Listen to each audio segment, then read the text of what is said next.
গতকাল চ্যানেল আইয়ের স্ট্রেট কাট অনুষ্ঠানে দীপ্তি চৌধুরী পিনাকি ভট্টাচার্যকে অনলাইনে এনেছিলেন। আমরা জানি পিনাকি ভট্টাচার্য এখন ফ্রান্সে থাকে, প্যারিসে থাকে।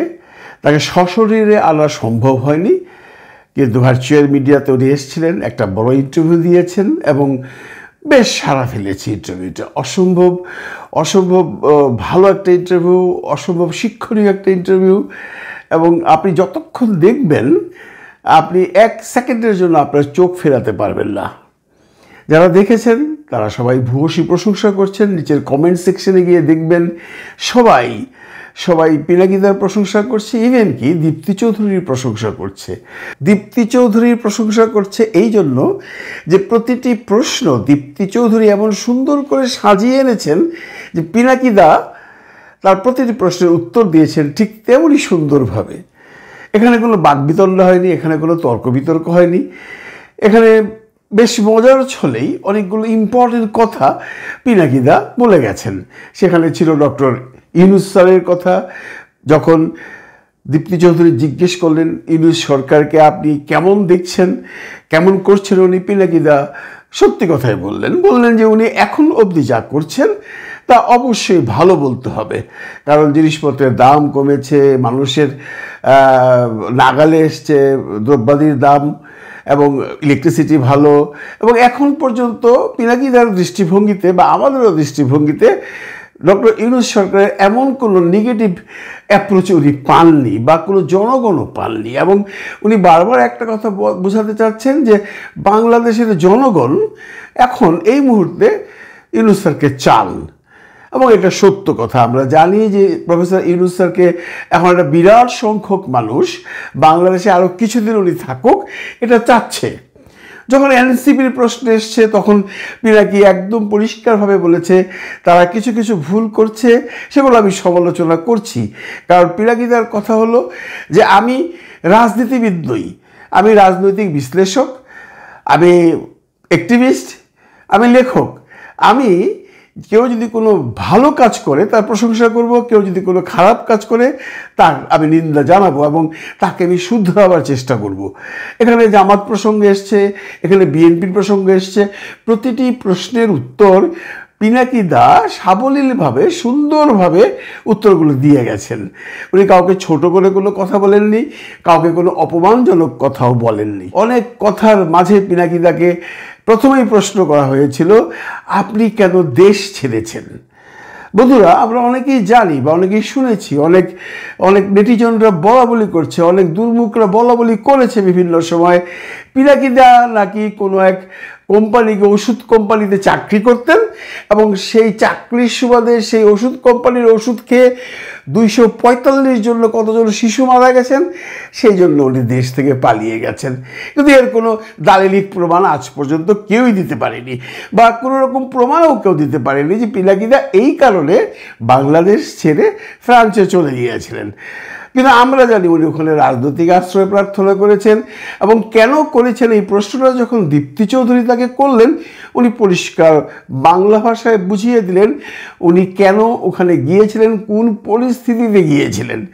এখন যারা বলেন যে পিনাকিদার সেই চাকরির সুবাদে ওষুধ কোম্পানির শিশু হত্যার দায় কাঁধে নিয়ে গেছে, তাদেরকে অবভিয়াসলি প্রমাণ করতে হবে এবং তাদেরকে প্রমাণ দেখাতে হবে জনগণের কাছে যে পিনাকিদা ওই কারণে দেশ ত্যাগ করেছিল।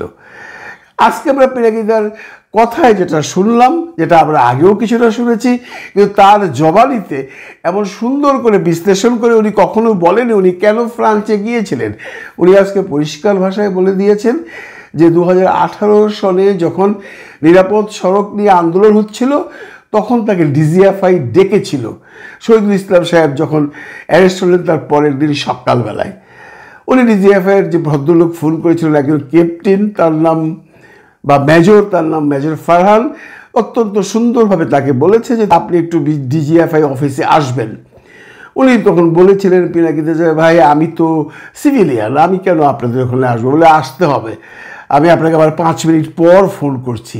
তো 5 মিনিট পর যখন ফোন করেছে তখন ওই অফিসার তাকে বেশ রূঢ়ভাবে মানে বেশ কড়া ভাষায় বলেছে ইউ হ্যাভ টু কাম, তোমাকে আজকে সন্ধ্যের মধ্যেই আসতে হবে। তখন পিনাকিদা তার যে অন্যান্য বন্ধুবান্ধব আছেন তাদের সাথে আলোচনা করেছেন। তারা সবাই বলেছেন, না পিনাকি তুমি যেও না, কারণ ডিজিএফআইয়ে যাদের ডেকে নিয়ে যায় এমন অনেক প্রমাণাদি আছে, যাদের ডেকে নিয়ে গেছে তারা আর ফেরত আসেনি, তাদেরকে আর খুঁজে পাওয়া যায়নি।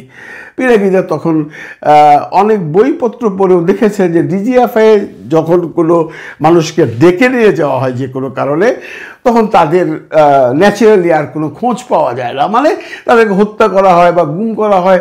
তো পিনাকিদা তখন ভয় পেয়ে গেছে, ভয় পেয়ে উনি চিন্তা করছেন আমি আর যাবো না, উনি আত্মগোপন করে ফেলেছেন।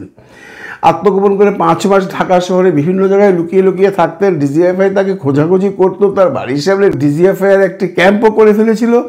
এবং পিনাকিদা তখন যখন ইলেকশন হয়ে গেল তারপর উনি চলে গেলেন ফ্রান্সে। উনি ফ্রান্সে গেলেন কি করে? উনি বলেছেন আজকে পরিষ্কার বাংলায় যে ফ্রান্সে আমি একটা মানবাধিকার সংস্থার সাথে কাজ করতাম, তাদের সাথে আমি যোগাযোগ করি, তারাই আমাকে আমার ভিসা জোগাড় করে দেয় এবং তারাই আমাকে ওখানে গিয়ে রাজনৈতিক আশ্রয় প্রার্থনা করিবার সমস্ত ব্যবস্থাটি করে দেয়। এই কথার মধ্যে আমি কোনো মিথ্যের আলামত পাচ্ছি না, কারণ আপনি যেভাবেই বোঝান হঠাৎ করে আপনি ফ্রান্সের ভিসা পেয়ে যাবেন, আপনি যে পজিশনের মানুষই হন, এটা কিন্তু এত সহজ নয়। পিনাকিদা পেয়ে গেছিল, তার মানে সেই যে মানবাধিকার সংস্থাটা ছিল তারাই তাকে সাহায্য করেছে। এবং ওখানে পলিটিক্যাল অ্যাসাইলাম যে কেউ সিক করতে পারে, কিন্তু সেই পলিটিক্যাল অ্যাসাইলাম সিক করার পরে পলিটিক্যাল অ্যাসাইলাম পাওয়াটা অত্যন্ত দুষ্কর ব্যাপার।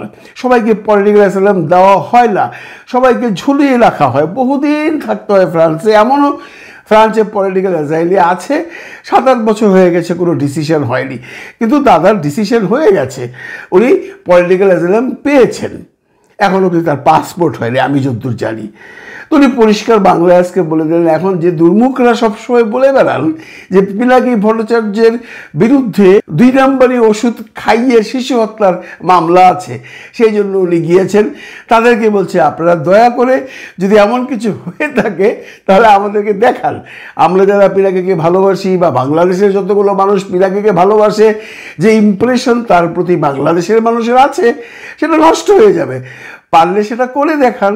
কিন্তু অহেতুক বলে কোনো লাভ হবে না, কারণ পিনাকিদার যদি ওই ধরনের মামলা থাকতো তাহলে এটা যে কোনো উপায়ই হোক এটা জনসমক্ষে আসতো। আপনারা যতবার চিৎকার করেই বলেন, পিনাকিদাকে যারা ভালোবাসে বা পিনাকির সম্বন্ধে যারা মোটামুটি জানে তারা কেউ বিশ্বাস করবে না। এবার আসি পিনাকিদা কেন গালি দেয়, এই প্রসঙ্গটা ছিল সবচেয়ে ইন্টারেস্টিং। এবং আপনারা যদি দেখেন আপনারা না হেসে পারবেন না। তার যে সে অঙ্গভঙ্গি, তার যে কথা বলার এক্সপ্রেশন, উনি এত সুন্দর করে বুঝিয়েছেন যে আমি কেন এরকম অসভ্যভাবে গালাগালি করি।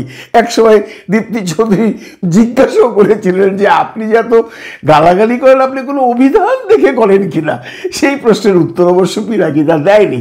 তবে উনি কেন গালাগালি করেন তার একটা সুন্দর বিশ্লেষণ উনি করেছেন, সেটা আমি মুখে না বলে আমি পড়েই শোনাই আপনাদেরকে।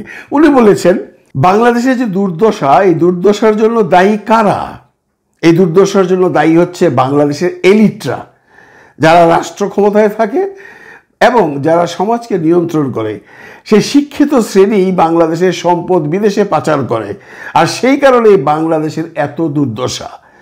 তিনি আরও বলেন সাধারণ মানুষ কখনোই বাংলাদেশের সম্পদ কোথাও পাচার করেনি, বরং তারা বাইরে থেকে উপার্জন করে দেশে নিয়ে আসে।